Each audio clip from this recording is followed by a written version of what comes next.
வணக்கம். இன்னையிலிருந்து TV case fake exposure series அப்படின்னு ஆரம்பிச்சிருக்கேன். ஸோ இது எதுக்குன்னா, தாவேக்காவோட பல போலியான தகவல்கள், பொய்யான விஷயங்கள் ஆன்லைன்ல வந்துகிட்டே இருக்கு, பரவிட்டே இருக்கு. எலெக்ஷன் முன்னாடி பண்ணதை விட இப்போ 2 மடங்கு 3 மடங்கு அதிகமாக பண்ண ஆரம்பிச்சிட்டாங்க ஜெயிச்சதுக்கு அப்புறமா.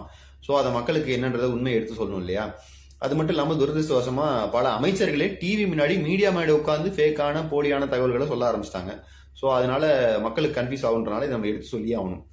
ஸோ அந்த வகையில் முதல்ல நம்ம யார்கிட்ட ஆரம்பிக்கிறோம்னா, நம்மளோட முக்கிய பிரமுகர் இபி மினிஸ்டர் ஆதவ் அர்ஜுன் இருக்காரு. அவரு இன்னைக்கு டிவி முன்னாடி மீடியா முன்னாடி உட்காந்து என்ன பேசியிருக்காருன்றத நீங்களே பாருங்க. அப்படி ஒரு ரிவ்யூ மீட்டிங் வைக்கும்போது என்ன சொன்னாங்கன்னா, நிறைய பொதுமக்களுக்கு அந்தந்த டிவிஷன்ல இருக்கக்கூடிய இபி டிபார்ட்மெண்ட்டுக்கு போன் பண்றாங்க. இப்ப நாங்க ஒரு அணுகுமுறையை மாத்திருக்கோம், இதை நீங்க மக்கள்கிட்ட கொண்டு போங்கன்னு சொன்னாங்க. அதுக்கு நான் விளம்பரத்தையும் கொடுப்போம். இப்ப என்ன பண்ணிருக்காங்கன்னா, டோல் ஃப்ரீ நம்பர்னு ஒரு 100 பேரை போட்டு ஒரு இடத்துல இபி டிபார்ட்மெண்ட் ஃபங்க்ஷன் பண்ணி வச்சிருக்காங்க. அந்த நம்பர் இப்பதான் கொடுத்தாங்க, 94987. அதாவது திருப்பி பதிவு பண்றேன், 94987. சோ இதுதான் டோல் ஃப்ரீ நம்பர் சொல்லியிருக்காங்க. கண்டிப்பாக இதை இப்பதான் இபி டிபார்ட்மெண்ட் கொடுத்தாங்க. நாங்க இப்ப உடனே செக் பண்ணுவோம். அதை 100 பேர் போட்டு எப்ப கால் பண்ணாலும் ஃபங்க்ஷன். என்ன சொன்னாருன்னு பாத்தீங்க இல்லையா? 94987 இந்த நம்பர் ஆரம்பிச்சது இப்ப இல்ல.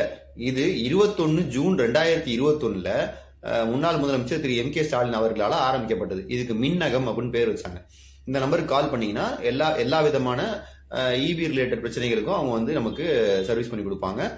எதுவும் இபி பிரச்சனை, கரண்ட் போயிடுச்சு, எந்த பிரச்சனையா இருந்தாலும் அவங்க செஞ்சு கொடுப்பாங்க. இந்த நம்பரை நானே கடந்த 5 வருஷமா யூஸ் பண்ணிட்டு இருக்கேன். ரீசெண்டா இப்ப போன வாரம் கூட ஒரு தடவை யூஸ் பண்ணேன். நைட்ல கரண்ட் போயிடுச்சு, டிரான்ஸ்ஃபார்மர் ஏதோ பிரச்சனைன்னு சொல்லி அந்த கால் ரெக்கார்ட்ஸ் வேணாலும் உங்களுக்கு காட்டுறேன், நீங்களே பார்த்து தெரிஞ்சுக்கங்க. பாத்தீங்களா?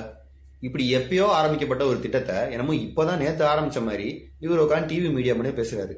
இது ஒரு போலியான பொய்யான தகவல். அது நம்பர் 1. ஒருவேளை இந்த ஆபீசருக்கு உங்கள்கிட்ட சரியான இன்ஃபர்மேஷன் கொடுக்கல அப்படின்னா, இந்த நம்பரை பத்தி தெரிஞ்சிட்ட உடனே, இந்த கால் சென்டரை பத்தி தெரிஞ்சிட்ட உடனே அதோட டீடைல்ஸ் என்ன, இது எப்பயில இருந்து இருக்கு, எவ்வளவு நாள் இருக்கு, இது என்ன சர்வீஸ் கொடுக்குதுன்றது நீங்க தெரிஞ்சு வந்திருக்கணும். ஒரு அமைச்சரா அதுவும் டிவி முன்னாடி உட்காந்து பேசுறதுக்கு முன்னாடி தெரிஞ்சுட்டு வந்திருக்கணும்.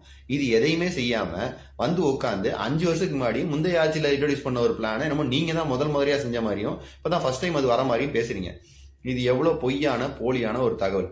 இப்படி ஒரு தகவலை ஒரு அமைச்சரா இருந்து அதை நீங்க டிவி முன்னாடியே சொல்லலாமா? ஏதோ ஆன்லைன்ல ஃபேக் நியூஸ் போடுறாங்கன்னா பரவாயில்ல, ஓபன் ஃபாரத்துல உட்காந்து பேசுறீங்க.